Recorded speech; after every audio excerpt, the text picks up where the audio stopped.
So I'm the chair of the East Providence Arts Council, but I'm also the owner of an arts-based business here in the city, Heartspot Art Center and Gallery, located at 1970 Pawtucket Ave. As you're aware, I believe all of you are, that we have a newly instituted arts district here in the city, and we have many public art projects that are about to become unveiled and visible in the city, lots of which were slowed down due to COVID. But we have a Bloomberg grant. We were one of only 26 cities in the country to get it.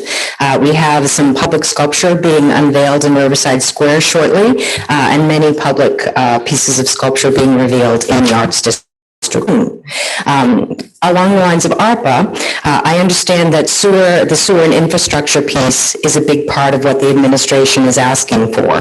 And although I recognize that is incredibly important and something that needs to be addressed, I believe there are a multitude of ways to address that particular issue moving forward. Consider this: municipalities nationwide are recognizing the benefits of spending ARPA money towards arts and culture, as it's going to greatly affect tourism money, and they're ready to act. What are our needs? At the beginning of this administration, the beginning of your term and the mayor's term, there were three things that citizens identified as being important. One, the roads, which are well on their way to being repaired, to the high school, which is the building itself open and beautiful. But empty storefronts have not been addressed. And empty storefronts tie in very much with the arts district piece of what I'd like to talk about. So the Wachamoket Square area with Warren Avenue in the arts district, there are lots of vacant storefronts. And it's not just in the arts district. Riverside Square also counts among this. They're both center tracts and can benefit from ARPA money spending. They also, as a bonus, fall into opportunity zones, and you can also leverage CDBG money, increasing ARPA money, not just in its own. It could be supplemented. In addition, I think that ARPA money, in addition to storefronts, pie in the sky ideas, I would love to see the city council and the mayor's office continue to fund public arts for public art projects. ARPA money could be a great source of funding for that. And a dream list item that the Arts Council has been lobbying for a long time is a performing arts center. We have a multitude of talented musicians in the city, and we have Judy DePaula's theater. She's got a great practice space in Rumford, but she has to go to Woonsocket to put on any of her productions. Think of all the money we're losing from people traveling to Woonsocket to see her productions, and they're spending money in bars and restaurants there and not here. And it's not just Judy DePaula. Once that kind of a structure exists, it would attract a multitude of arts venues and bring money into the city. Okay. After we declared the Arts District and it was made official, thanks to Senator Valerie Rawson, who worked with us on that effort, we had some big time investors come in and purchase quite a bit of property. It's a draw, it's a lure. And if we were to use some of that ARPA funding to improve storefronts and to make it more appealing, we're going to bring more and more investors in to the city and bring people, arts-based businesses, creative-based businesses into the city, starting to make the arts district look more like an arts district and increasing tourism dollars.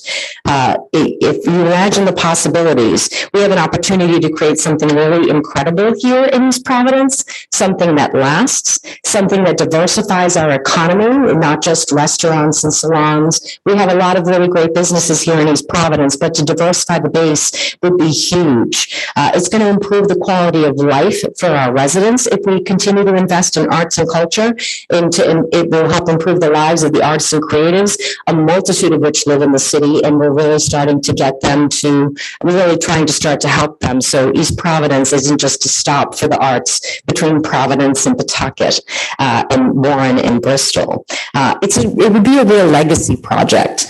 5 to 10 years from now, you're going to see places like New Bedford are spending the vast majority or the biggest chunk of their ARPA money they're planning to on arts and culture.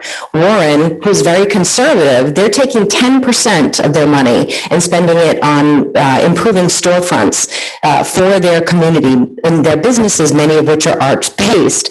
If East Providence were to do the same, that would equal $2.9 million going towards storefront approval. If you think about that money being applied to places like the Arts District, Warren Ave, and Riverside Square, can you imagine the difference that would be? 5 to 10 years from now, it would look like a completely different city.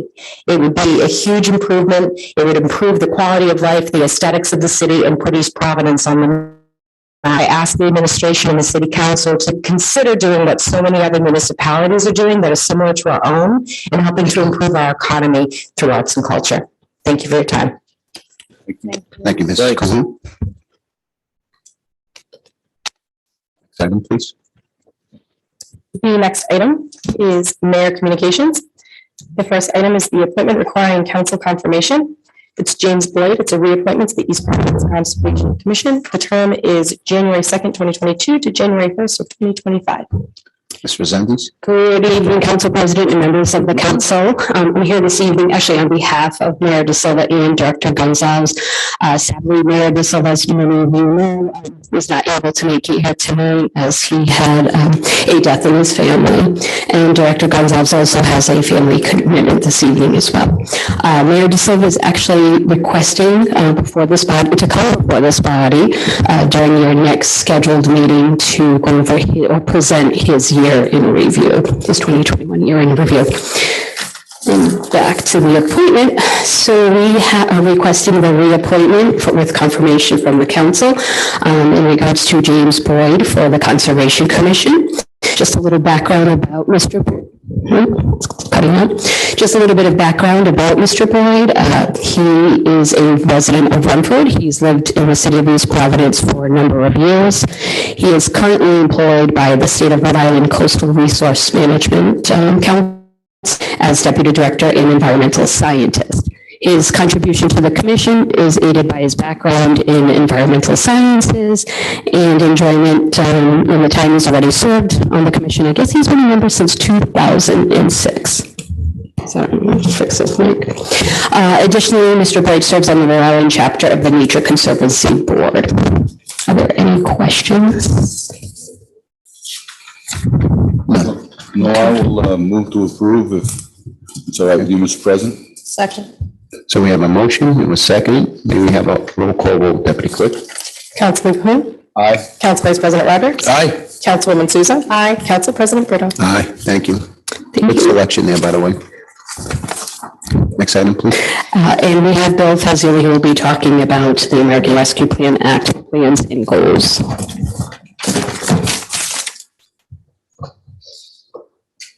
Mr. Fazioli? Yep, good evening.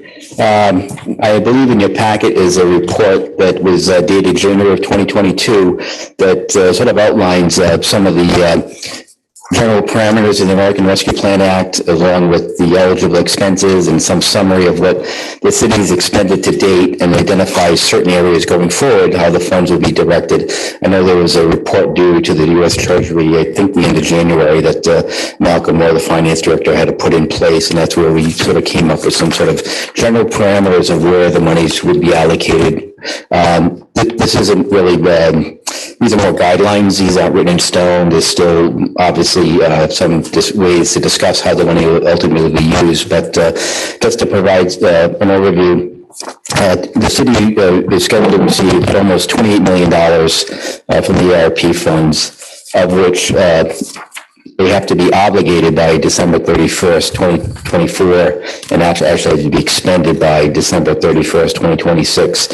The rules came about late in 2021. The rules are finalized, and we're trying to be flexible with the rules, operate within the guidelines, but also take advantage of other opera funding sources. Like the state also has a big chunk of money that they'll be using opera money for, and also working with the infrastructure bill that was just passed, because a lot of the projects that were identified early in the city's planning process may be good candidates that can be funded through the infrastructure bill later on. So that's still something we're working on. But just to summarize, some of the areas that the cities be looking to fund in terms of, what we call buckets at this point. Again, these aren't final determinants nor are the amounts, but public health, 5 million, business assistance, 6 million, services to disproportionately impacted communities, 2 million, infrastructure, 10 million, revenue replacement, which really restores some revenues lost as a result of COVID, 3.2 million, and administrative expenses of 1.5. Again, that's over a 5-year period, ending in 2026. So obviously, we're still working with other state agencies to see how we could secure other funding sources that could help free up money that could go more towards business assistance and direct individual assistance, things like tourism, placemaking, facade improvements, grants to small businesses, employee retention programs are all things we're identifying right now. But it's going to take a little time to get the infrastructure piece down. So I guess at the end of the story, any funds that are expended here through contracts or over a certain amount, obviously you have to come to council for approval. So that's it really is in a summary. I know Malcolm might be here as well to provide more detail on some of the expenditures. May I begin, Mr. President? Yes, please. So Bill, I know you know something about this, so maybe you could educate us a little bit with regard to the Rhode Island Infrastructure Bank and the way that they make funds available for infrastructure type projects. Could you talk a little bit about that and how that's available to us? Yeah, they have a standing program for sewer and water, and they have a very good program. And the city's participated in that program before. In order to get involved with their program, the city has to forward them projects, which we can then get on the project priority list in order for them to be qualified funding sources, either for water or sewer. And at the same time, we also have to work with DEM and the Department of Health to get those projects deemed priority so they can be funded. So I believe the Rhode Island Infrastructure Bank has sent out a notice asking communities to make those projects forwarded to them so that they become eligible for the Infrastructure Bank standard program. And from what we understand, the new money coming from the federal government as a result of the infrastructure bill will large portion of it will flow through the infrastructure bank. So we're in active talks with the infrastructure bank, and they've expressed a strong willingness to work with the city to help us identify those sources of funds to address our infrastructure needs. So I asked that question, right? So like Mrs. Cahoon brought up New Bedford, for example. So I take a look at what New Bedford's doing, and New Bedford I always find interesting because they've done so many innovative things with their city over, especially really the last decade. People enjoy going down there, enjoy going downtown. There's lots of things to walk around, see, hang out all day. They are putting, as Mrs. Kuhn mentioned, they're putting the biggest chunk of their funding against what they call arts, culture, hospitality, and tourism, specifically $18 million. They're getting $78 million overall. They're much bigger than we are. So they're putting 23% of their funding against that particular segment. In comparison, what they're putting against water, wastewater, stormwater is 6 million or 7%. Now, what we're looking at in this plan is more than a third, 10 million out of $28 million for storm and wastewater. And I understand that we're a little bit early in the process, but I think that maybe that's a little bit out of whack, especially when you consider kind of what the purpose of these funds is for. It's largely, as I read it, to help businesses recover from the impact of COVID and help stabilize them against COVID-related type stuff in the future. I think we've seen the COVID playbook, right? I mean, we know how governments are going to react to things like pandemics, right? Now, we know that people can work from home. We know that they can have us put on masks and restrict movement and have us stay home and, restrict the number of people that are able to go to a business. And those things are good things, I think, from the perspective of a public health standpoint, but they're awful for businesses. And they're most awful to the types of businesses that are predominant in East Providence. Largely, we are a restaurant, a bar economy here. When people can't gather, they can't spend money, they can't eat out. Those businesses get destroyed. So I think what I would like to challenge the administration to do is to look really creatively as to what we can do, not only to buoy those businesses and help them through what they've suffered over the last couple of years, but going back to that diversification of the economy idea, what if we were able to encourage businesses, bring in types of businesses that are not only plague resistant, but will flourish during the time of a pandemic. There are lots of stories about businesses or types of business that have done very well because people were largely home. Musical instrument sales, book sales, things like that. You know, these are ways that we can make sure that our entire economy doesn't go in the tank. And we're still bringing people in, and we're giving people an opportunity to, you know, engage with the world instead of going home and, you know, watching Netflix. So just some kind of very vague strategic thoughts about what I would like to see us do or how I would like to see us think with regard to this money. I think certainly, you know, the Arts Council makes a good point with regard to the arts. The arts are another thing that kind of can diversify that, you know, that economy in the city. This is an opportunity for us to do something that we're not going to get another opportunity to do for a long time, haven't before. And with the availability of funding or funding sources for things like infrastructure projects, I don't think it's really the best move for us to put the most money that we can into that type of project. We're not going to get infrastructure bank loans to, you know, for health, safety, and well-being, for example. You know, businesses don't generally spend their capital on, you know, improvements, right? I mean, they hold on to their money, they finance improvements. And I think maybe we want to think a little bit more like that if we really want to, you know, kind of enhance what we've already got going on here in the city. My soapbox. Mr. President, please. Thank you. Thank you, Councilman. I want to ask Director, the 28 million, is that the total, this whole process? Have we received any before that? I believe we've received half, right, Malcolm? And with another half coming in sometime in maybe 2022? Correct. We received half. Of the 28. So the total is 28. Correct. Is this apart and separate from any monies the school department may have received? It is separate from the school. Okay, so they do their own thing. Okay. And the other question I have, along with the helping the business theme, I think I know the answer to this, but I don't know if you can enlighten us, but I had a person call me and say, you know, businesses come and they go. That's always been the case, I think, but it's maybe more so with this pandemic. And they mentioned how, gee, another business closed, yet I've seen a lot open as well. But they said this business closed, and that's because the city's been holding up this opera money when they couldn't get the money, and they said the state also. I mean, I don't think that's the case, right? Have you been able to release this money yet? Yeah, this money's available. We haven't directed it to small businesses yet, but we do have other funds that we do provide loans to small businesses. We were the first community in the state to do an emergency business loan fund when COVID first hit in 2020. So we do have other avenues to support small businesses outside of opera.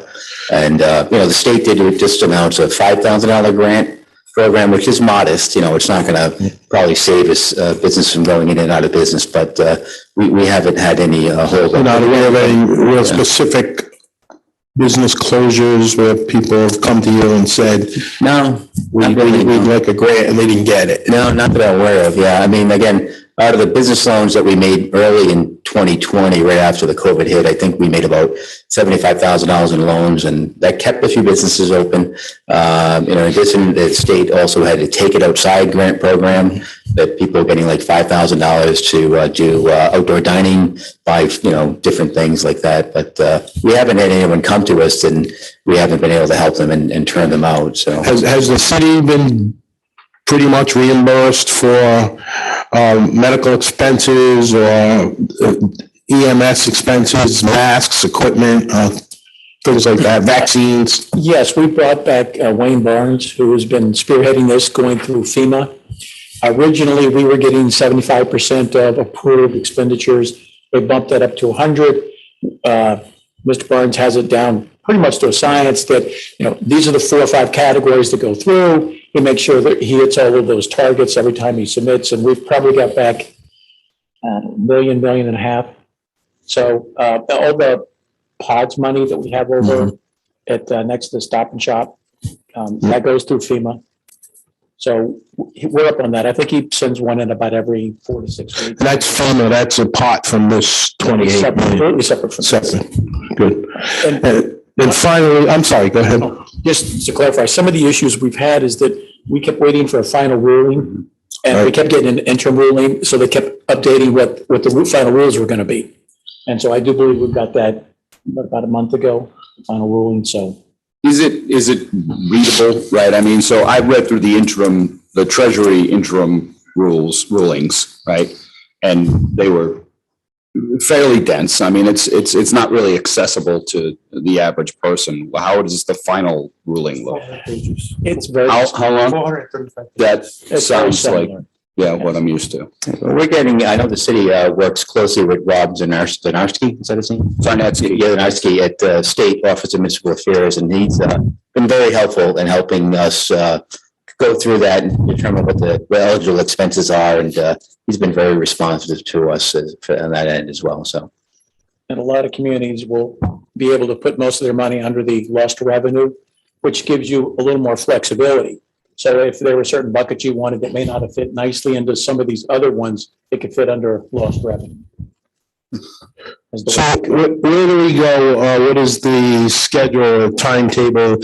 You will on certain department heads, I assume Bill and Malcolm, you'll spearhead this, and you'll put together a more defined list along with the mayor's office, come back to the council, and then we would approve or disapprove or change it. And is it at that point when money will be accessed? I think it'll be like a rolling process. I don't know if, again, we'll have a definitive plan like in a certain month, or because again, as we're exploring other revenue sources to fund infrastructure, that this might change, and we might not be coming to you for $10 million in infrastructure because we can find a way to finance that somewhere else. So I think it's more of a rolling process. Yeah. And I think that we're eager to get the small business piece out, the facade improvement piece out quickly. You did know we just hired a new planner and two new planners in the planning department that are specifically working with the area small businesses. And they're doing a great job getting some feedback and doing face-to-face talks with the small business owners and understanding what makes sense. It's one of the things we thought about doing with this money was doing loans to small businesses, but that's not an eligible expense. We have to use it more of a grant program because the money has to be expended firmly by 2026. So so we are looking to really spearhead at least a small business piece. I mean, that's what planning's doing. I'm sure Public Works has, got their own list that they're also lobbying for as well. And is there anything else? It's safe to say there's not going to be enough for everybody, right? There never is. Yeah, I've been doing this for 30 years, and there's never enough money. So. Thank you, Mr. President. I would encourage the public work folks to really investigate that infrastructure bank. And I'll be frank. I mean, there's a number in my head for what I'm willing to approve for infrastructure costs out of ARPA funds, and I'm not going to vote over that. And I'm only one guy, but I'll talk a lot. So, and to your point, we ran $24 million through the infrastructure bank as part of the high school. So we talked to them. I think they were energy efficient, and so we went through the piece that the state wouldn't cover. And so and through there, you get a subsidized interest rate. So we come out a little better on that end also. So when we're talking about the small businesses, have there been discussions on what grants that would be, like what the monetary amount? Do we have an idea? Not specific amounts, but we're thinking in the $5,000-10,000 range. And it's really not for working capital, but to make physical improvements to their business, either through a facade program or buying a piece of equipment.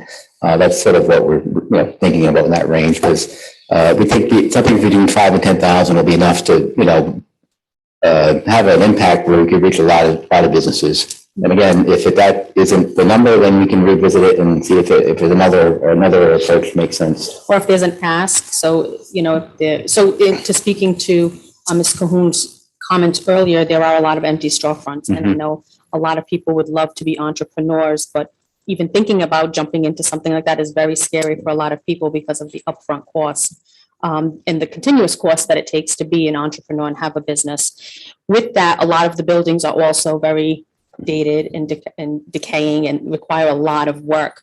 If somebody were interested and looked at one of those storefronts, I know on here it mentioned about improvement to businesses on the corridor. So that would pertain to 3 of our major corridors coming into the city that have multiple empty storefronts. Could someone who is interested in taking one of those pieces of property, and not the sale of it, obviously that wouldn't be covered under this, but say, hey, I'm willing to, improve the city and I have this ambition, but I need the help with some of the stuff that goes along with it, whether it be paying for their engineer, whatever expenditures that they would need to get them up and going. And it's not obviously the whole thing, but to give them a little head start. Would that be something that? Yeah, I believe that would be an eligible program that we could certainly explore. And again, I think that that's clearly identified in the rules in terms of helping small businesses and especially new businesses. And that site acquisition, business, facade improvement, equipment acquisition are all eligible expenses. So, and those would be in the form of a grant, not a loan. Right, and that would be what would be more helpful, because loans they're going to have to get anyway to get the business going for supplies or construction loans or whatever. And I'm really thinking too that when this comes about, it's really for that small business owner. So I know that larger developers and businesses, corporate, they get all the money. They have great people on their team to help them do that. I'm thinking about, a local person that, wanted to get a restaurant, has been wanting to have a restaurant, and finally, they're well on their way to getting there, but they just need that little something to help them out, or a little boutique, or an art studio, or, whatever it is, a yoga studio, something that'll help them cross that threshold. Yeah, no, absolutely. That's going to be first and foremost in our mind, is to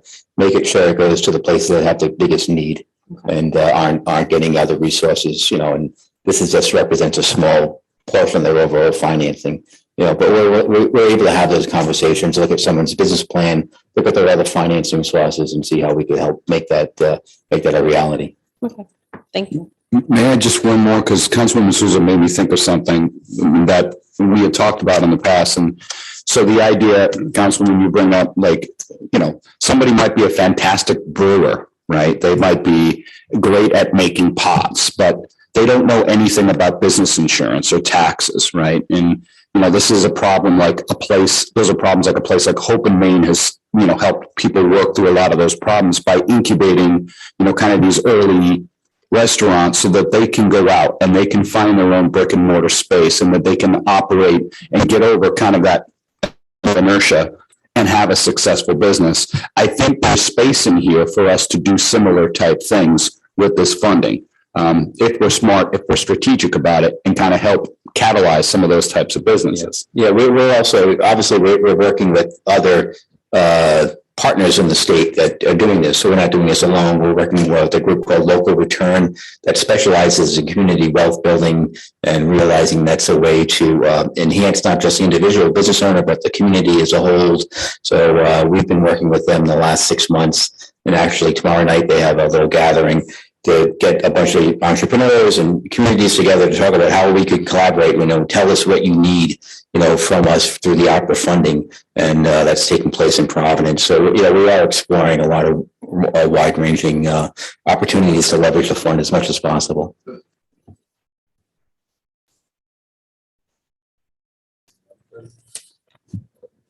Is that it? Okay. Thank you, Mr. Fazioli. Next item, please. Next item, reports of other city officials. report of the city solicitor, claims committee report, and the litigation update. Thank you, Madam Clerk. As you know, the council met as a claims committee at the start of this meeting in executive session. Two claims, one claim in the amount of $4,098.30 was referred to the city's insurance carrier for handling and adjusting, and the claim of Justina Pina in the amount of $72 was denied. Includes a claim report. As far as litigation, we had one item listed on the agenda, which was the KMG versus the City of East Providence and Metacomet LLC. That is a claim regarding, the current litigation regarding the appeal of the KMG in an attempt to overturn the decision of the City Council regarding the zone change that we did back in July of 2020, I believe, right? Mm-hmm. That claim was initially filed in 4 counts. The first count remains, and basically it's the statutory appeal count, as I explained in executive session. 2 counts for declaratory judgment were thrown out by the court for KMG lack of standing, and then the 4th count was a claim about lack of notice, which the KMG voluntarily agreed to dismiss. So the only count that's pending right now is a count, which is a statutory count, appealing the decision of the zone change, and it's an administrative type of an appeal, not a evidentiary type of hearing. So we'll see what happens. Case is still pending and it's not resolved yet, and we'll hopefully get a resolution. I don't want to predict, but hopefully maybe by the summer if we get all the briefing done in time. So now that we have kind of honed in on the issues, we can figure out where we're going. And that vote was actually July 2021. I'm sorry, July 2021. Yeah, time flies. Thank you. And that's and I'll keep you updated as the case goes along. Thank you, Mr. Solicitor. Next item, please.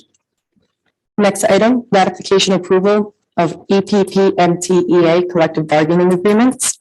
Item 1 is the review, discussion, and final ratification of the collective bargaining agreement between the Eppmtea and the City of East Providence effective 11/1/2020 through 10/31/2021. And item 2 is review, discussion, and final ratification of the collective bargaining agreement between the Eppmtea and the City of East Providence effective 11/1/2021 through 10/31/2024. Council President, just to give the public an opportunity for information about this, I want to thank the union leadership and the members of the bargaining team. We've been doing this for about 1.5 years, almost 2 years now. COVID kind of got in the way of more speedy negotiations. I see Lisa Perry in the back. She's the president of this union, and we worked diligently together over the last 18 months to try to get these agreements finalized. I'm happy to report that because of the length of time that it took to get these finalized for a lot of different reasons, the first contract that I'm asking the council to ratify is basically a continuation of the previous contract for 1 year from 11/1/2020 to 10/31/2021. Obviously, that time has already passed, but that contract basically just continued the previous contract with the exception that there were no raises, so there'll be a 0% increase for that, and otherwise the contract remains the same. The second part is the actual a new 3-year contract from 11/1/2021 to 10/31/2024. Significantly, as far as wages and salaries, so the city and the union agreed to a 2% increase on 11/1/2021, another 2% increase on 11/1/2022, a 2% increase in February of 2023, and a final 2% increase of 11/1/2024, I believe, for 2%.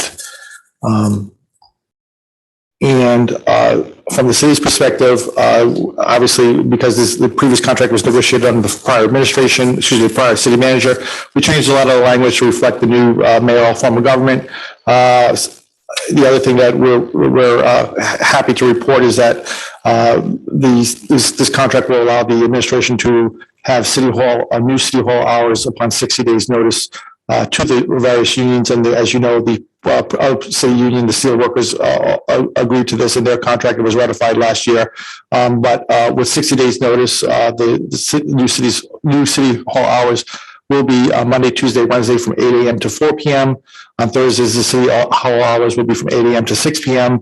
And then city hall hours on Fridays will be from 8 a.m. to 1 p.m.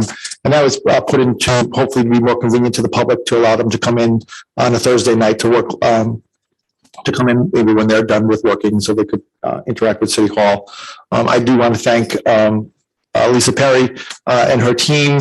Lisa, as you know, is a librarian, and a lot of the negotiations were over contract language, as good librarians like to focus on the language of a contract. So we did work very hard to clarify some issues in the contract, which we believe needed to be clarified. All in all, we think it's a very fair and equitable contract.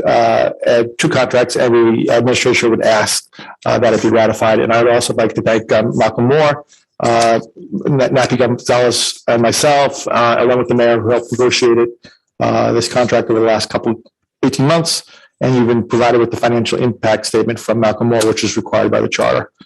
With that, if you have any questions, I'm happy to answer them. And again, the administration recommends approval with both. Any questions from the council? We did have this discussion in executive session. Now, the updated meter and pace of the contract make it an absolute pleasure to read, so. Like a novel? Like a novel. Like Faulkner. No questions from the council?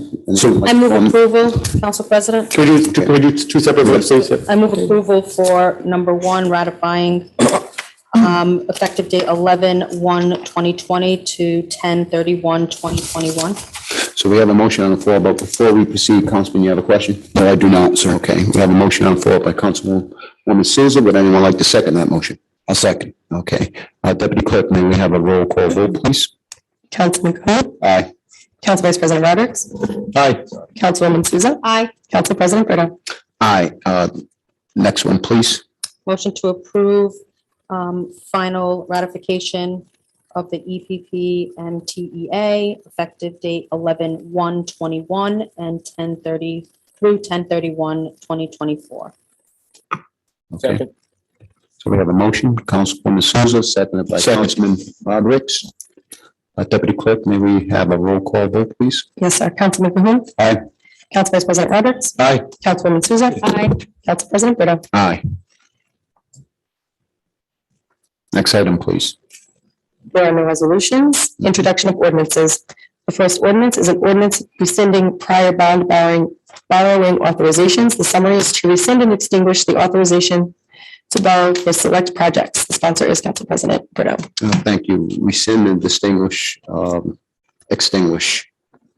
four of bonds that we currently have on the books at this point in time, two of which is dated back to 1998, 23 years ago. Another one is 2002, going back to 19 years, and another one for going back to 2011. The first one is Chapter 216, Rhode Island Public Laws of 1998, sanitary sewer, which was a bond originally amount for $1.2 million. The bond was issued. We had utilized the bond at that point in time. There was a remaining balance of $3,000 on that bond. The second one was Chapter 217, Rhode Island Public Laws of 1998. That was for the high school in the amount of $5 million, and that was issued at that point in time. There was a balance of $2,000, which means that we spent all the money with the exception of $2,000 because we expended everything we needed to at that point in time. The third one is Chapter 268344, Rhode Island Public Laws of 2002, which was a community recreation complex, which we for $5 million, and that goes back to 2002. We never borrowed that $5 million, and I'll have Malcolm explain the reason for that in just shortly. And the fourth and final one was the Rhode Island General Law 46-12-2 and 12.8 City Council Ordinance 530 Water System Improvements, which was a $2.1 million, and we spent $2 million of that money. Mr. Moore, would you like to just elaborate on some of these bonds and why we're looking to rescind on them at this point in time? Yes, Council President, that was very, very well spoken, actually. Most of the people, they're a little confused, but this is sort of a housekeeping. We're going to write off old bonds that we no longer use. So what happens is when you want to go to a bond, you come to the council, we put a referendum on. And so the first one was, we thought for For sewers, we needed 12,087,000. So that's what was approved. When the project came in, it turned to be only 12,084,000. So there was $3,000 left over that we'll never use. So that's what happened in some of these bonds is you had, they came in a little under 3,000, 2,000. The latest one was 2011, 2.1 million was authorized. 2 million, we actually went off a bond that left a balance of 100. And if you think about, well, why don't we go out to bond for that 100? Well, bond attorney fees could run up to $100,000. So you're never going to bond for these. And they're just always on the books. And it seems like the right time to try to clean up some of the old stuff that's on. Some of this could count against our bonding cap. And so there's three of them that are relatively small. There is one, it's $5 million. It was done in 2002, which the referendum said we could spend $5 million for a community rec center. And I know that we've talked about building that, so I had to do some research, and I talked to our bond attorney, and she looked into it. And the issue with that one is it's very specific, and it says that you can build this rec center on the Martin Middle School property once the school has abandoned it and turned it over to the school. So I guess 20 years ago, that was the plan. That never happened. So unless Martin is going to be abandoned and turned over to the city, we're never going to build this. And it's just been sitting on the books for 20 years. So is the language saying that the entire Martin property must be abandoned or just a portion of it, right? The school department would have to basically give that land back to the city and allow the city to build on it. I think I saw the bond attorney up there. Oh, yeah, no, that'd be great. I know it said that it had to be abandoned, so I don't know if that was. I'm basically what I'm getting at is, if we're serious about a community center, why would we completely cut off that channel if, Because this bond, if I'm not mistaken, Mr. Moore, you can correct me on this, runs with the land or the property at Martin Middle School. Makes sense. So in an event that we were to have this bond here or follow through with this bond, we would have to do exactly verbatim for what the ordinance or whatever it was the bond was issued for, which means that the school would be abandoned, would be given back to the city, and in return, the city will build a rec center on that property. So unless there's any intentions of the school being abandoned, the property being handed over to the city, I don't see any further of having this on the books, because the other thing it does as well, it's like a line of credit. It shows that, we have all these bonding that are out there, all these bonding capacities, but essentially, we don't. It's like money that you have, but you don't have. It makes sense, right? Yeah. You have a good point. I think that we should get that clarified. I think she was, I saw her up there. I don't know if she's still on. So that was my concern too. Is Ellen on? That Councilman Cahoon mentioned. Because it said abandoned of the Martin There she School, is. but I don't know if you could segregate a piece of that out and say that constitutes. So this was on a referendum twice for the public to vote on two different occasions. Do we have both of those? So when it goes out for a vote for the community to make that choice to decide whether they want the bond, I don't recall that was written in the language for the public. I think that last time it may have just been more of a survey. It wasn't like a referendum question. This goes back 20 years, and it was very specific. They voted on it in 2002 saying that, yes, they would, authorize up to $5 million in bonds. Right, I believe that it was first, came up once, and then there was a big lapse in time before anything was happened or action was taken on it. So then they said, well, let's put it out again to see if the community actually still wants or has interest in doing it. And it was approved a second time. I don't know if it was the same, under the same bond, or if it was a different bond. Mm-hmm. And that could be some of the confusion, because they said, oh, maybe we got $5 million. Do we want to use this? And because when you look at it, it just says $5 million for a community rec complex. My only concern is us having then to start the process over to the councilman's point. The community already wants to have it. That's clear. We have her on the screen. Ellen's on now. Thank you. Hi, Ellen. Can you hear the conversation Anastasia, I can can, please at this time? yes, Okay, yes, I've heard it. please jump in. I think that what, from what I remember, the language of the bonds authorization was just so specific that the city basically saw no way that they were actually going to be able to comply with that language in issuing the rec bonds. It doesn't mean that, you know, at some point they didn't want to do a rec center. It just, the language was way too specific, and they saw no intent of abandoning the property that needed to be abandoned. It was 2002, the second one. The second bond, was that? Was there two? Because there's one bond for $5 million. It was never bonded the first time. The council at the time, with specifically one of the members, refused to move forward. So it was a referendum that passed by the public, and as I recall, the council let it die way back. Then that's why I'm asking now about this 2002, because there's no way in 2002 the city was going to abandon Martin Middle School.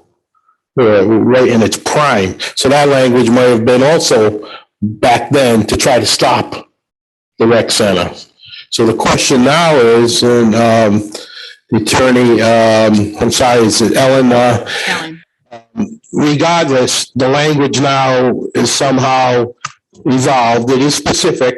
That money can only be used if Martin Middle School is abandoned. And that's not going to happen, we know. Is that how you see that?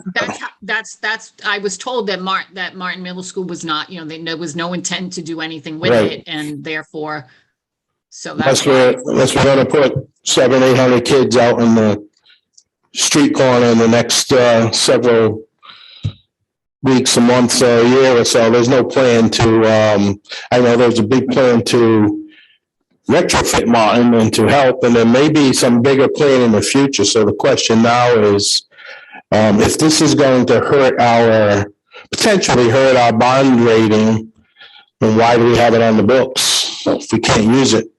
Can it be amended for, say, another site? The bond? The bond. Require a vote. No, it can't. Okay, I so, mean, I would defer to Ellen, but I don't think that's the case. That's the, yeah. Well, I mean, you amending it would be way too convoluted. I mean, if you wanted to do a rec center and you wanted to do it, you would probably just go for a new vote, you know, and put it to referendum again. right, then that's why was getting at, so there's no sense. But this is done by an ordinance, so if it pleases the council, what we could do is we could have our bond attorney look into this just to make sure that we've dotted our i's and crossed our t's. May I have the language for the item too? Sure. Yeah. So this is this is first passage. We can get the information between second passage, but this, I don't want to put words in Ellen's mouth, but we had a conversation with Malcolm, myself, and Ellen recommended that we get some of these old bonds off the book, and that was the genesis of this ordinance, to get some of the old bonds off, so. Makes sense. I think it's a little disheartening that we would have to go out a third time to have the residents again make a decision that they've already said multiple times that they wanted, when we could probably just do can we do an ordinance just to go out for a new bond? Well, The right language? I think, well, that's why we'll get the Because language from they've Ellen, already but I think, approved it. yeah, I think it has to be at that site. That's what I think Ellen's point is. It only be for that site. But the other issue is from a fairness, that's 2002, right? So that's almost 20 years ago. So, at what point does a vote of the people become stale? And what was that? That was people in 2022 wanted that, but the people, if asked to do it again in 2022, would they do so? So you have to worry about that too. That's just from a fairness, governmental relations kind of standpoint. Yeah. So we can get to that information between, and if you want to, and if at the time, if you want to strike that provision of the ordinance on the second passage, we can do that and we can move on. But Right. some of the smaller ones, we definitely want to get off. Right. As everyone said, this is introduction only, and second passage is when it really counts. So we can do a deeper dive into this and get some answers for you. Can I ask, if we do that, if we decide to go forward with taking the other ones, right, and there's a chance that there might be an amendment before, can we get the language before we put this on for second passage? Like, let's not immediately rush to the next meeting. I don't want to have to advertise it twice if I That's think fine. there's a chance. We've got time. And I think Ellen already did the research just on this bond, so we can just get it. Great. Okay. Can move first passage. Well, therefore, I would make a motion for first passage as read by Council President Brito. We have a second on that motion? Yeah, I'll second. Okay. Deputy Clerk, may we have a roll call vote, please? Yes, sir. Councilman Cahoon. Aye. Council Vice President Rodrick. Aye. Councilwoman Souza. Aye. Council President Brito. Aye, thank you. Thank you, Ellen. She's got You're welcome. next one. She's here for the tip. I'm she's staying. Staying for the next Okay, well. one. Next item, please. Next item is an ordinance adopting an amended East Providence Waterfront Special Development District Tax Increment Financing Plan, the amended project plan, and authorizing the issuance of bonds to finance certain public infrastructure and public improvements necessary in connection with the East Point site project. The summary is a list of findings, determinations, and declarations with regard to the East Providence Waterfront Special Development District Tax Increment Finance Plan. The sponsor is Council President Brito. Well, thank you. Ellen, considering that you're still on, would you like to take the ball and run with it? Mr. Fazioli, if you could just hold off for a moment. Sure. Be right there. Well, I'm not sure this was my. Oh, well, okay. What you, well. oh, you just told me. What Bill is going to talk about the project itself, but what you have before you is an ordinance that does two things. It amends the project plan, the TIF, the tax increment financing project plan that the city has used on several occasions. The very successful, well, has adopted different amendments to on various occasions and has actually used to issue some TIF bonds on the very successful Kettlepoint project. So it does that. It adopts an amended project plan with regard to the East Point site. It also authorizes TIF bonds up to, I think it's 22 million. Hold on, let me get that. 22 million change. Hold on, 22,250,000 for this project, and the bonds are intended to be issued as tax exempt tax increment financing bonds. That might not be a term that the council members recognize, but I know some people are familiar with it. The improvements that are intended to be financed with these tax increment financing bonds are all of the public type improvements that are needed at the site. Tax increment financing bonds are a unique animal. Basically, what they do is they are revenue bonds. They're not general obligation bonds of the city. They capture what is supposed to be the increase in the tax revenues and the taxes to be received from a project that has been previously dormant, non-functioning, possibly blighted, possibly having some environmental issues, and where the city is receiving zero to very little dollars on the project to after the development of the project and after the public, the private investor is developing the project.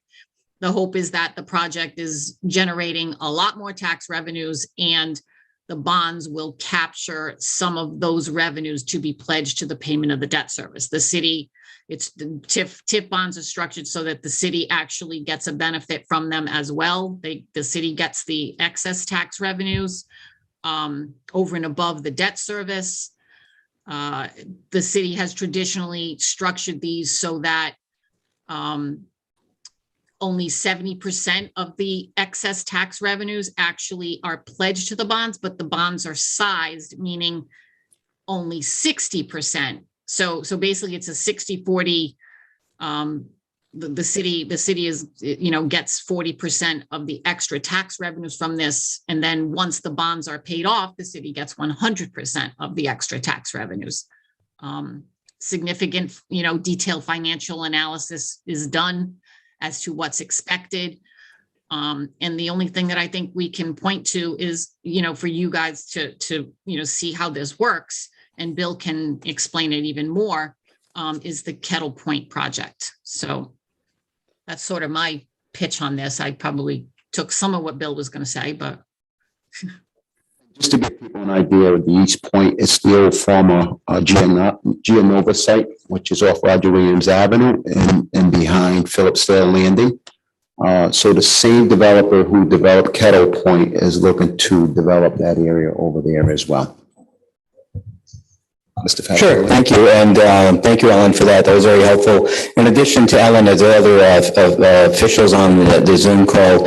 Mr. Bakari, the developer, is available to provide any information that's needed, along with his attorney, Josh Berlinski. And also the city's financial advisors are on the line, Maureen Grahusian, Matt Blaze, and Sean Fisher. So again, tonight is just informational only. There's no vote tonight. There will be a full public hearing on this and a lot more discussion on the finances and other experts talking about the project. But I do have a small presentation that if we could call up, I do have some hard copies I left for the city council as well.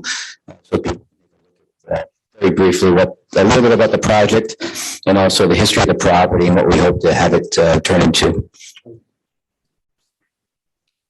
There it is. Okay, great. So as Council President Brito said, it's the East Point waterfront redevelopment being presented by Noble Development, a subsidiary of Churchill and Banks. Tonight, we're going to talk a little bit about what the site plan looks like, what the developers agreed to, and what the developers are asking for in terms of support from a TIF that will fund public improvements. So if we go to the next slide, as Ellen pointed out, tonight will be a discussion of the updated site plan, because this property has been identified as a redevelopment candidate over the years and never really moved forward. But I think this is the farthest along we've ever had. And also to let you know that the development plan was approved by the Waterfront Commission in 2021. So that piece is already in place. And at the same time, the Waterfront Commission provided a positive recommendation that the TIF be part of the redevelopment. The next slide just talks about some of the site history. It's been a very heavily used industrial site going back to the 1880s. The old Washman Wire property was there for a long time. There's a great website. There's a link here called Art and Ruins that shows a great timeline of the property and the industrial use. Shows some really good historic pictures. Most recently, the last use that the property was used for was Ocean State Steel site. That was closed down by DEM in 1994, and really the site has remained dormant since 1994. And it's really turned into a very blighted, dilapidated area. The site was asked to be developed by a company called Geonova out of New York back in 2001. They had a very substantial project that, at that time was looking for a $20 million plan for 500 condominiums and so on. Unfortunately, the project never materialized.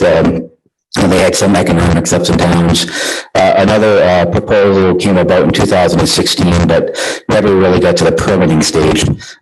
Churchill and Banks got involved in 2020, and they have been working with the city and the receiver and the Waterfront Commission to make this development a reality. The next slide just shows an overview of the proposed conceptual development.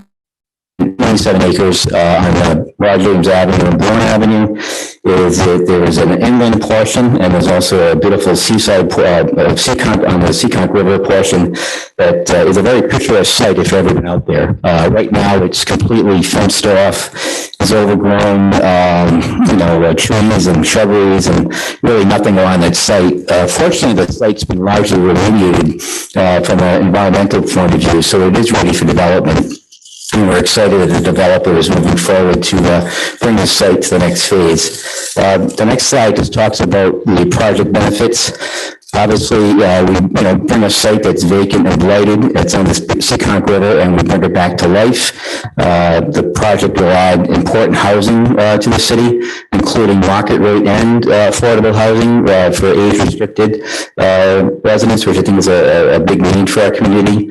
We will continue to contribute to the city's tax base. We will provide public access to Seekonk River and Omega Pond for the first time since the 1880s, which I think is a big benefit of this project. And the development will actually improve the environmental quality of the site. It will improve stormwater management practices and create some stewardship for the property. Once it's in private hands, it'll just look a lot better than it is right now, which is a very unattractive site. The next slide just talks a little bit about how TIFs work. Ellen pointed it out. This is just an illustrative case. This isn't specific to the East Point project, but typically when you have a piece of property that's generating no revenue to the city, as in this case, it's represented by the gray area. This is sort of what they call the assessed value if no improvements were made to the city. This is very much the case of East Point. In fact, the city generates no revenue from this since it's owned by the city.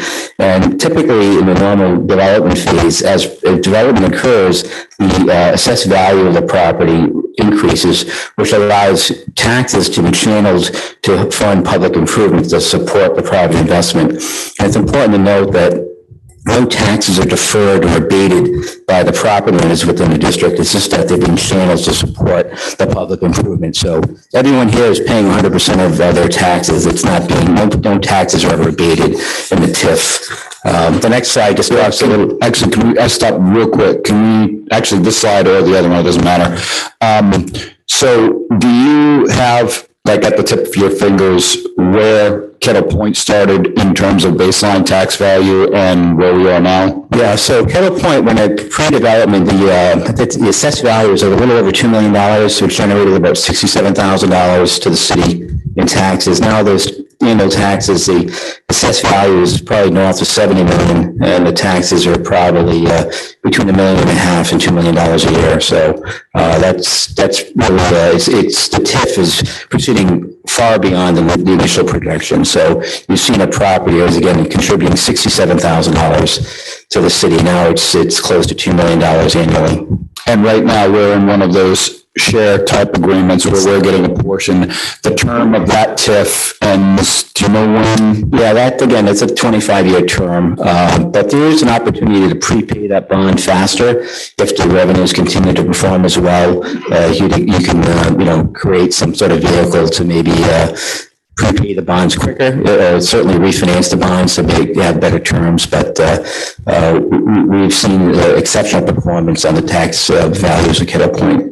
At which point we will realize the full tax benefit. Yeah, and it's important to realize it's not just the tax benefits, but it's also the economic benefits, the housing, the residents, the jobs that come along with all of this. So obviously the city's netting out to the positive, but the community is also netting out. We're getting a piece of property that was an environmental liability. I mean, it was fenced off. It was 27 oil tanks there from 1930 to 1984.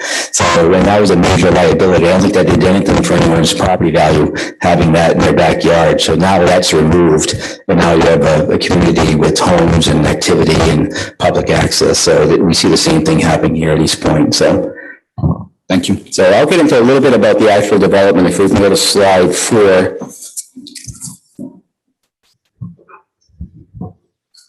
Just, I think you got to go the other forward.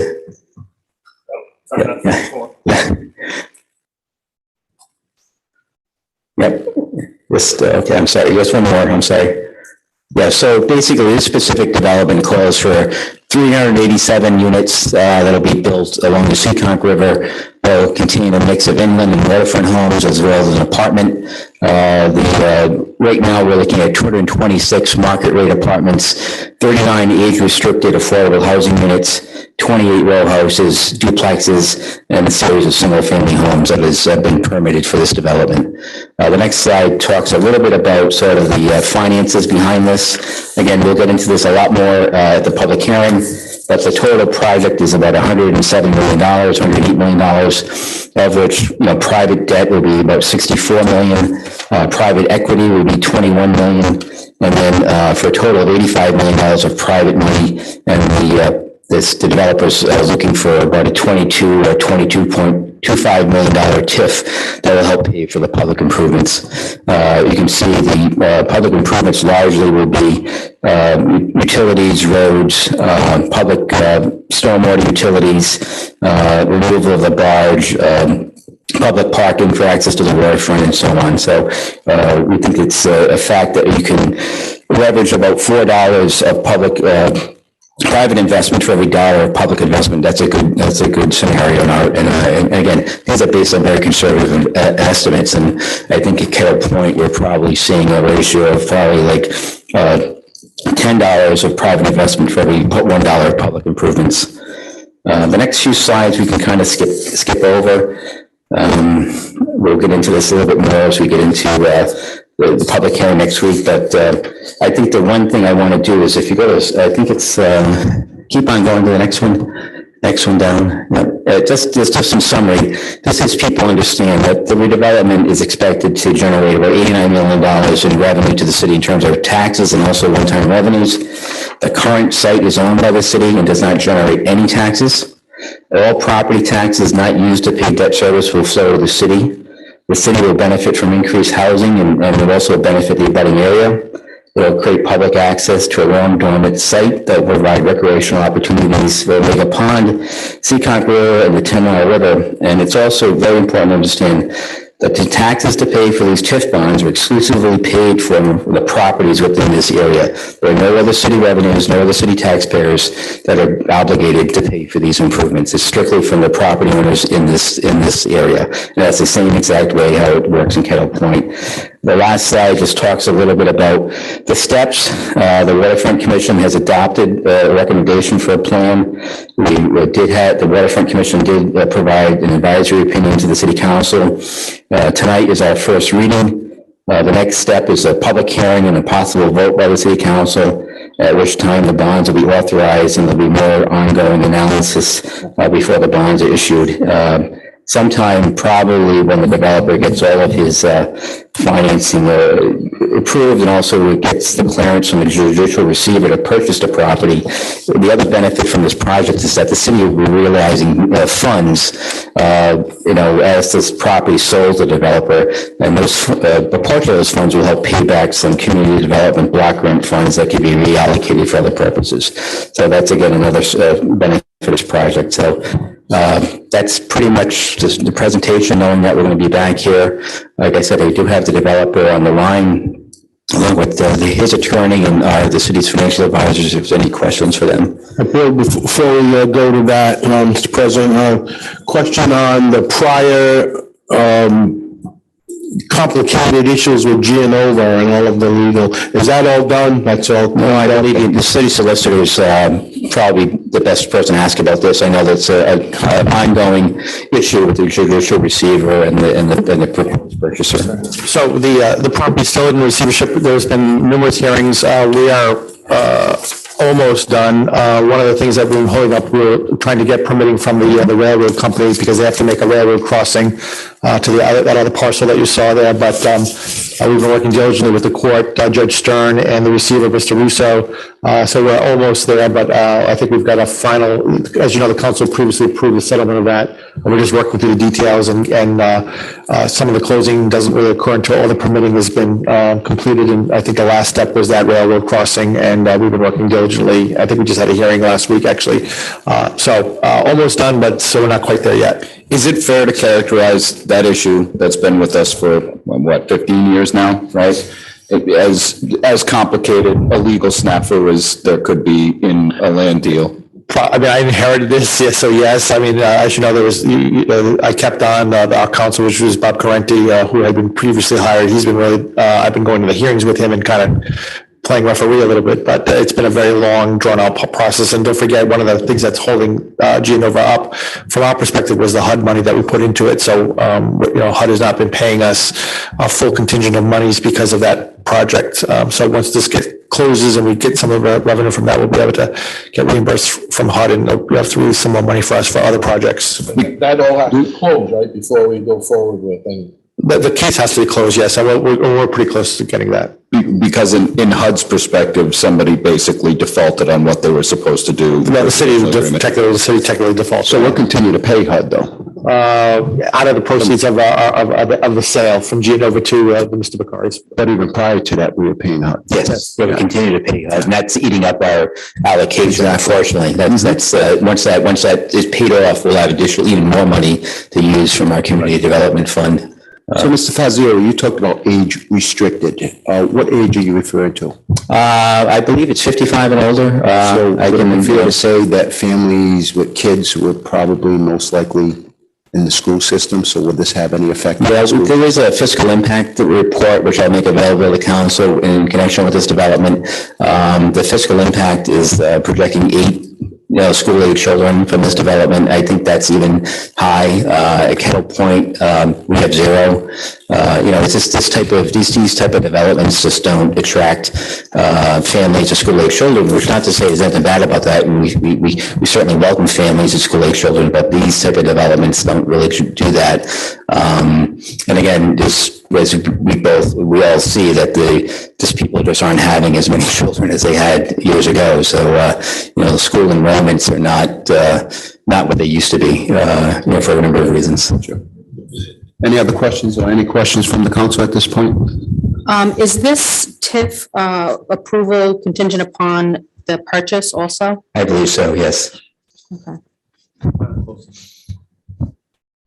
I have one more question, if I may. Councilwoman Souza, are you finished? Yeah. Okay. With regard to that affordable housing number that we saw up there, which actually looks like a pretty good number, what is the Waterfront District Commission able to do to ensure that the final number actually comes out to that? Yeah, so in our regulations now that we've amended it, now that the developer has indicated in his development plan that the development firm is going to be doing it on site at 10%, that can't be reneged on. They can't come back and say, well, I can't do it. I have to move to another property. This is something that building permits and other projects won't be able to move forward unless they demonstrate that that's, part of their development, so. Okay, great. That actually looked like it was more like 15, 16, 17. It's over 10%. The number could actually go higher. We've been in contact with their proposed partner in the affordable housing space for elderly, and they have a proven track record of doing some very good work in the Rhode Island, and I think that they've are working with some local people to make it happen, because one of the things that we know that the housing market is very, very tight due to lack of inventory. So if people now know that they have an alternative, they can move and stay in East Providence, that might open up some single-family homes to some younger families. So but we think this is a very good thing for the city to look into. Mr. President, could we, I know we have public hearings and things scheduled, but I know Mr. Bakari and is he the proposed developer? He's Yes. online. Could we hear briefly? I don't want to belabor this. I know we have a PC game tonight we want to get to, but seriously, I just would like to hear a very brief synopsis about their seriousness or any general comments they want to make. Before we do that, can I just talk? I just want to confer with Ellen for a second. Ellen, this is down for first passage tonight because we require 2 passages of an ordinance. So I think Bill bespoke. So we are looking for passage tonight. We will then advertise for 3 weeks under the development plan amendments, correct? And then we'll put it down. And so we'll work with the clerk with that. But I do think we need passage tonight to meet the deadline that we spoke. So thank you, Ellen. Just want to confirm that. And as long as people are aware that nothing is being done until public hearings. Correct. Okay.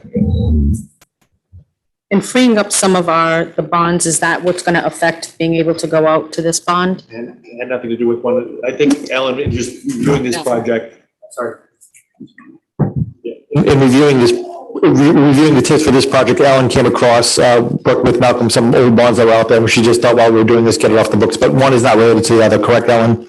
Correct. It's not. These are the credit on these are very different from each other, and it will not affect the city's, it doesn't mean that you need to free up those to do this project at all. Thank you for that. Mr. Bakari? Good evening, Mr. Council President and members of the council, thank you for your time tonight. Just briefly, we've been working on this project for about 3 years already.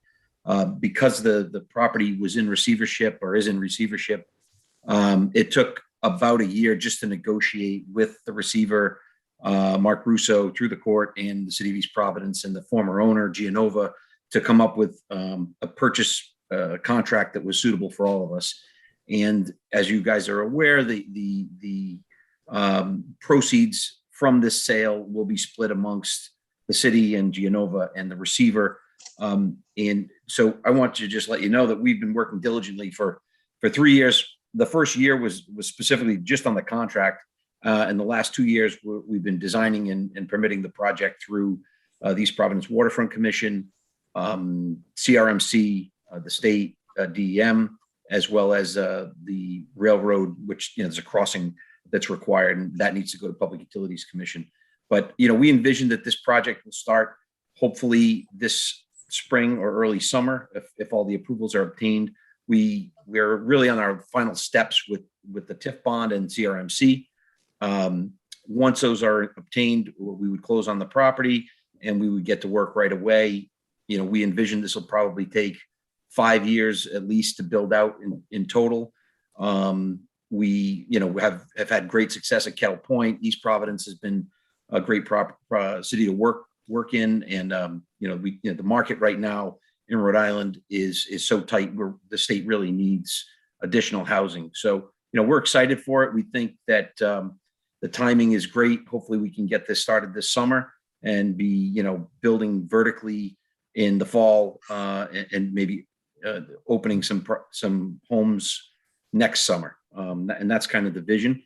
And it's pretty similar in concept to Kettlepoint, other than that we're adding the affordable housing on site. We're keeping it on site at East Point. So we think that it should be great success. And I think that the Phillipsdale Landing next door, those owners they really purchased that property because of the possibility of this becoming a vibrant new community that will, help expand, help keep the tenant base strong at Phillipsdale Landing. So I think all in all, it should be a great asset for the city. Mr. President, please. Thank you, sir. Mr. Bakari, Nate Cahoon, just a quick question. So can you tell me that you are unequivocally committed to meeting the goal of affordable housing on site there at the East Point development? Yes. Okay. And is it fair to say that it is within that age-restricted affordable housing of greater than 50? Yes, our goal, what we got approved was for 10% for age-restricted affordable housing.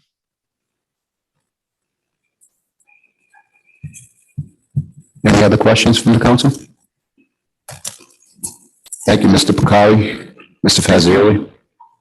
Okay. This is on this evening for first passage. Again, before we proceed with second passage, there's a whole series of events that got to take place in between. We're looking at least 3 weeks, which means what? Somewhere in March sometime. I think we're going to have the public hearing at before the second meeting in March or during the second meeting in March. So that's the goal. That would be the 15th, I Yeah, I believe. think it's 15th. We'll be working with Ellen on the ads. Okay. So that said, Mr. President, move to approve first passage of the ordinance amending East Providence Waterfront Special Development District Tax Increment Financing Plan for the amended project plan and authorizing the issuance of bonds to finance certain public infrastructure and public improvements necessary in connection with the East Point sites project.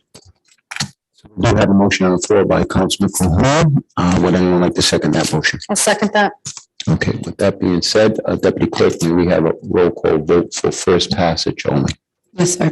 Councilman Cahoon. Aye. Council Vice President Rodrick. Aye. Councilwoman Souza. Aye. Council President Brito. Aye. Thank you. Thank you, sir. Thank you, Ellen.